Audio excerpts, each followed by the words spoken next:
आजची सर्वात मोठी खुशखबर आपण म्हणू शकतो. काय आहे खुशखबर? लाडक्या बहिणींसाठी ज्यांची KYC झालेली नाही त्यांच्यासाठी महत्त्वाची अपडेट आहे आणि 1500 रुपये संदर्भात अपडेट आहे. 1500 रुपये वाटप संदर्भात असा विषय झालेला आहे की आता जो 17वा हप्ता आहे नोव्हेंबरचा या चालू महिन्याचा आहे तो हप्ता भेटणार आहे ज्यांची KYC झालेली आहे त्यांना. ओके, KYCचा विषय झाला त्यामुळे KYC ही आता यामध्ये 18 नोव्हेंबरपर्यंत KYC करायला पूर्ण बहिणींना सांगितलेलं आहे. 1 कोटीपेक्षा जास्त बहिणींनी KYC पूर्ण देखील केलेली आहे. आता पूर्ण करण्याचा विषय झाला त्यामुळे पूर्ण KYC तुम्हाला आता यामध्ये 18 नोव्हेंबरपर्यंत करायला सांगितलेलं आहे.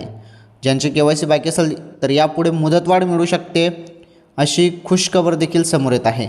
परंतु मुदतवाढ किती भेटेल काय भेटेल त्याची अपडेट आलेली नाही. अपडेट आल्यावर मी तुम्हाला लवकरच सांगतो. परंतु 18 नोव्हेंबरपर्यंत सर्वांनी KYC पूर्ण करा.